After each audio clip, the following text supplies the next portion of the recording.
जिस पर सियासत तेज है। राकेश टिकैत के बयान पर सियासी हमले भी थम नहीं रहे और बवाल शुरू हो गया है। राकेश टिकैत का बयान लगातार सियासी हलचल पैदा कर रहा है। गाजियाबाद से इस वक्त की अहम खबर सामने आ रही है। राकेश टिकैत के बयान पर बवाल शुरू है। विधायक नंद किशोर गुर्जर ने सीएम योगी को पत्र लिखा है और बीजेपी विधायक ने एनएसए लगाने की मांग की है। नंद किशोर गुर्जर हमारे साथ है, बीजेपी के विधायक, सीधे रुख करते हैं उनकी तरफ।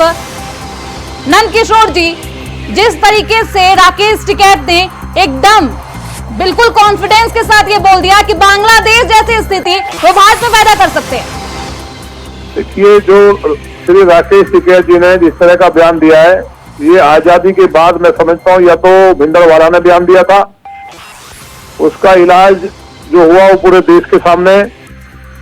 जिस तरह से डॉक्टर बेटी के लिए इन्होंने कहा कि लोग आंदोलन कर रहे हैं, तो उस बेटी के साथ भी इन्होंने शब्दों के द्वारा दुराचार किया। इनके घर में परिवार में भी बेटियां होंगी। और ये कहना कि मैं लाल किले पे जो ट्रैक्टर लेकर के हमने जो वहां खालिस्तान का झंडा फहराया था तिरंगा उतार के, अगर हम लाल किला नहीं जाते, पार्लियामेंट चले जाते, तो हम देश पे कब्जा कर लेते। तो टिकैत ने स्वीकार किया है। पहले कहता था कि मैं नहीं गया लाल किला, अब उसने अपने गान में ही स्वीकार कर लिया है कि मैंने तिरंगा उतारा और देश को गुलाम बनाया हर इंसान का झंडा फहरा करके।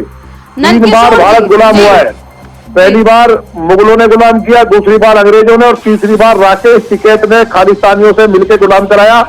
जिसके लिए मेरा सीधा कहना है, आईएसआई कट्टरपंथी मुल्क और खालिस्तानी जो उग्रवादी आतंकवादी हैं, उनसे बहुत बड़ी फंडिंग लेकर के। नंद किशोर जी, सवाल ये भी उठता है, आप विधायक है, आपके पास उतनी शक्ति है, आप जनता के हित में काम करते हैं, तो आप पत्र लिखकर मांग क्यों कर रहे हैं? आप मुकदमा क्यों नहीं दर्ज कर रहे? मांग नहीं कर रहे, मैंने एफआईआर के लिए पत्र लिखा है। आपने उसको पढ़िए कि इस पर एनएसए लगनी चाहिए माननीय मुख्यमंत्री जी, उसके लिए आपने पत्र लिखकर मांग की है? नहीं, तो पत्र नहीं है, वो एफआईआर है। तो आप एफआईआर पत्र को लिखकर? वो पत्र नहीं है, वो एफआईआर है। माननीय मुख्यमंत्री जी को उन्हें संज्ञान में लाना जरूरी था, नीचे थाना प्रभारी को भी है जी। तो इन पे एफआईआर हो। जो व्यक्ति सीधा कह रहा है खुलेआम कि वहां मैं बहुत जल्दी पार्लियामेंट में और प्रधानमंत्री आवास में घुस करके कब्जा कर लूंगा और बांग्लादेश की तरह ही मैं तो 26 में कर देता, लेकिन अब पक्का करूंगा। और उस डॉक्टर बेटी के लिए जिस तरह से बोला है, ये पूरा शर्मनाक है। पूरा देश आक्रोशित है, देश की जनता। इस बार टिकैत अगर दिल्ली में आके दिखाए तो किसानों के बीच में थे और किसानों को माने प्रधानमंत्री जी बहुत ज्यादा भगवान की तरह मानते हैं, इसलिए उनकी वो गलती ने वो बच गए। इस बार वो आए, दिल्ली की जनता तैयार बैठी है। यहाँ दिल्ली के आसपास रहने वाले लोगों ने जो करोड़ों लोगों का अपमान किया, तिरंगे का अपमान किया है, उनका खून उबाल मार रहा है। ये उन्हीं का खून है जिन्होंने तैमूरलंग को मारा था। ऐसे टिकैत जैसे लोग जो राष्ट्रद्रोही है, दिल्ली के अंदर प्रवेश करना तो दूर सोच भी नहीं सकते। बिल्कुल, इस बयान से ये भी सामने आता है कि लाल किले में जो कुछ स्थिति उस वक्त हुई उससे कोई कुछ ना सीखा है और इवन उससे आत्मविश्वास भी किसान नेताओं या किसानों का बुलंद हुआ है, जबकि किसान अन्नदाता कहलाते हैं भारत के। भारत देश में इतना सम्मान किया जाता है, उसके बावजूद ऐसी स्थिति पैदा करने की बात। मैडम, बड़ी बात यह है जो तीनों दिन से इनके पिताजी जो वास्तव में किसान नेता थे जी, बाबा महेंद्र टिकैत, उन 3 बिलों के लिए जिंदगी भर लड़ते रहे और जब वो बिल पास हुए तो इन्हीं टिकैत के सब थे कि मेरे पिताजी का सपना पूरा हो गया। अगर वो बिल पास हो जाते तो किसान इस देश का अमीर हो जाता। इन्होंने किसानों के साथ बहुत बड़ा धोखा किया है। हिंदुस्तान का किसान भी इन्हें माफ नहीं करेगा।